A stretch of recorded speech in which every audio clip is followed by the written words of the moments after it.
They laughed when the third bird tapped on the glass. It was a strange, amusing coincidence on an otherwise ordinary morning. By the next day, they weren't laughing. They were living through a nightmare that had been announced, a tragedy that had been foretold by the most ancient and overlooked of messengers. This is the chilling true story of a divine warning that was tragically ignored, a story that serves as a stark and urgent reminder.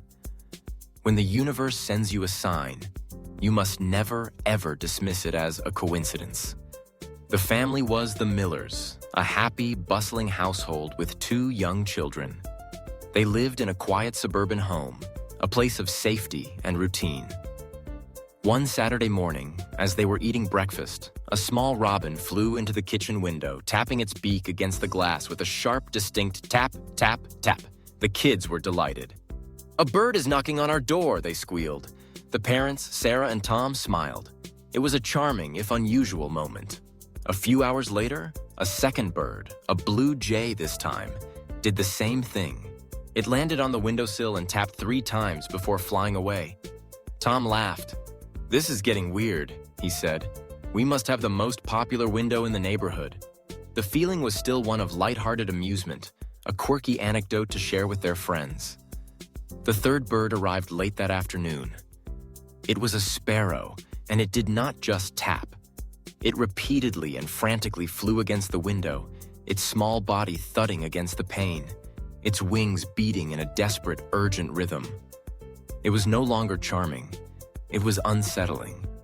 Sarah felt a cold knot of dread form in her stomach.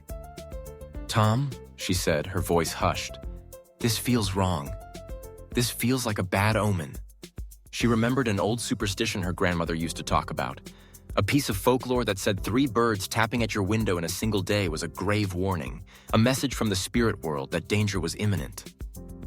The stakes had suddenly shifted. This was no longer a coincidence. It was a pattern, a message delivered in a language she could not understand but could feel in her bones. Tom, however, was a man of logic.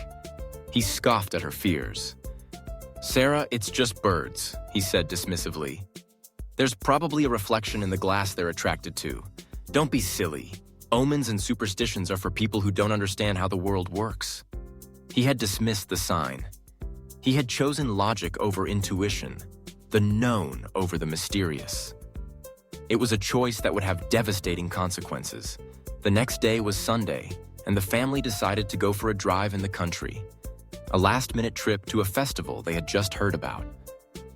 The strange events of the previous day were forgotten, dismissed as a funny story.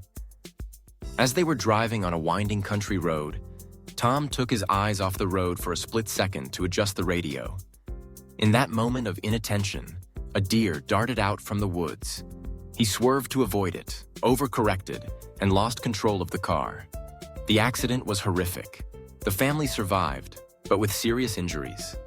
Their car was destroyed, their sense of safety shattered, and their lives were changed in an instant of violence and twisted metal. Lying in his hospital bed, his leg in a cast, Tom was haunted by the memory of the 3 birds. He could still hear the frantic thudding of the sparrow against the glass.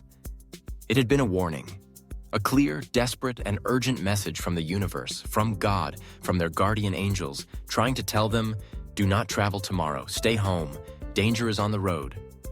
He had been given a chance to avoid this tragedy. The warning had been delivered, and he had laughed at it. This chilling story is a powerful lesson in the nature of divine communication.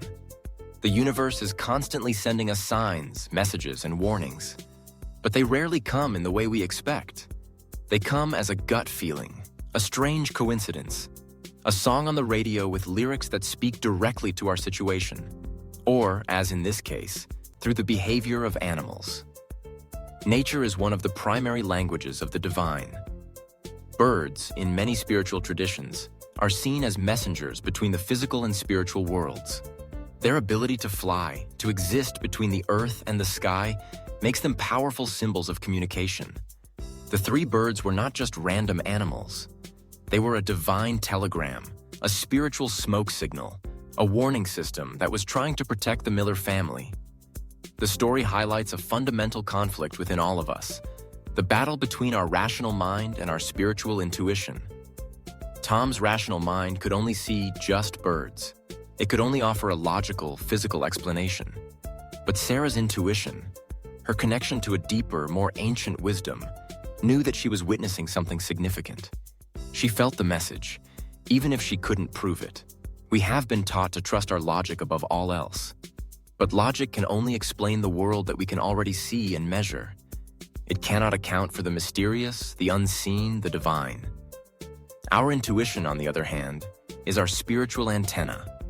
It is the receiver for the divine messages that are constantly being broadcast to us. To ignore your intuition is to unplug your own spiritual guidance system.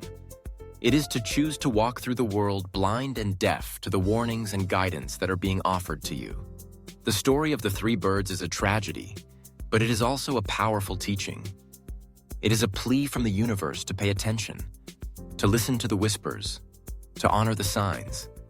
When a pattern emerges, when a coincidence feels too meaningful to be random, when your gut screams at you that something is wrong, you must listen.